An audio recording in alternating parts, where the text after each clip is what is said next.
আচ্ছা দেখো 10 নম্বরে আমাদের বলছে যে f অফ x সমান দেওয়া আছে 2x 1 ডিভাইডেড 2x 1, তবে সেই ক্ষেত্রে আমাদের এই রাশিটা মান নির্ণয় করতে হবে। তো আমাদের এখানে দেখো f of 1 by x square, এই যে ব্র্যাকেটের মধ্যে যে অংশটা থাকে না, এটা হচ্ছে পরিবর্তনশীল অংশ।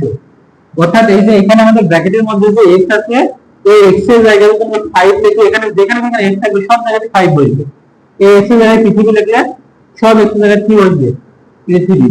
এই x এর জায়গায় ব্র্যাকেটের মধ্যে এতটুকু অংশ, এই x এর জায়গায় কি আছে? এখানে 1 ডিভাইডেড x স্কয়ার আছে না? এই 1 ডিভাইডেড x স্কয়ারটা এই x এর জায়গায় লেখার অর্থ হচ্ছে যে সব x এর জায়গায় 1 ডিভাইডেড x স্কয়ার লিখতে হবে। তাহলে আমরা লিখি, আমরা প্রথমে কি লিখব? যে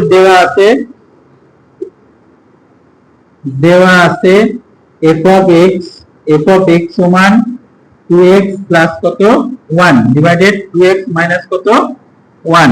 এখন আমরা এই x এর জায়গায় খেয়াল করে সবাই দেখো, এই x এর জায়গায় আমরা কি লিখব? 1 divided x square, 1 divided x square. তাহলে আমাদের 2 ইনটু হয়ে যাবে 1 ডিভাইডেড x স্কয়ার প্লাস কত 1, নিচে হবে 2 into 1 divided x square minus 1। আচ্ছা তাহলে আমাদের এখানে কি হবে বলতো? এটা লসাগু করলে বলতে হবে, এটা লসাগু করলে কি হবে? আচ্ছা প্রথমে আগে আমরা একটু এইভাবে লিখে নিই, 2 ডিভাইডেড x স্কয়ার প্লাস কত 1, নিচে হবে 2 ডিভাইডেড x স্কয়ার মাইনাস 1। এরপর লসাগু করলে কি হবে ভাই বলতো? উপরে লসাগু কি হবে? x স্কয়ার নিচে 2 প্লাস x স্কয়ার, আর নিচে লসাগু কি হবে? x square 2 minus x square. তাহলে দেখো উপরে একটা ভগ্নাংশ নিচে একটা ভগ্নাংশ আছে না?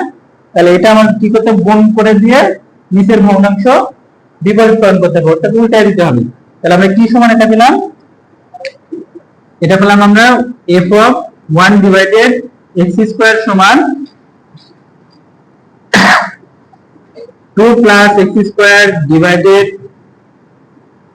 x স্কয়ার ইনটু নিচের x স্কয়ারটা উপরে যাবে আর উপরে 2 মাইনাস x স্কয়ারটা আসবে নিচে।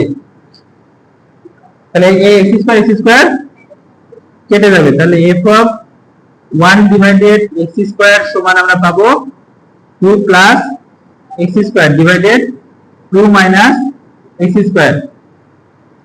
এটা এটা কাটা গেছে। এখন সবাই একটু খেয়াল করো, এদিকে দেখো, মুশকিলটা দেখো, এই যে এই লাইনের নিচে কিছুটা মানে কি আছে বলতো? 1 আছে না? আচ্ছা এখন উভয় দিকে যদি আমরা যোজন বিয়োজন করি, উভয় দিকে কি করা হবে? যোজন বিয়োজন যদি করা হয় তাহলে কি পাওয়া যাবে এখানে বলতো? এই বাম পক্ষে কি পাওয়া যাবে? যোজন বিয়োজন করলে এটা যোগ কি হবে? 1, আর নিচে হবে উপরেরটা বিয়োগ 1। তার মানে এখানে আমরা পাবো f of 1 divided x square plus কত 1, নিচে 1 ছিল, এরপর নিচে পাওয়া যাবে f of 1 divided x square minus কত 1। তাহলে এই পাশেও আমরা পাবো 2 plus x square plus 2 minus x square, নিচে কি হবে? 2 প্লাস x স্কয়ার মাইনাস 2 মাইনাসে মাইনাসে প্লাস x স্কয়ার। আচ্ছা তাহলে উপরে কি থাকছে? x স্কয়ার কাটা, উপরে থাকবে 4 আর নিচে থাকবে 2 কাটা যাবে 2x স্কয়ার। এই 2 দিয়ে কাটাকাটি করলে কি পাবো আমরা? উপরে 2 নিচে x স্কয়ার। তাহলে এটা হচ্ছে আমাদের অ্যানসার। এই যে প্রদত্ত রাশি, এটারই মান বের করতে হচ্ছে আমাদের প্রশ্নে, যে এটার মান নির্ণয় করো।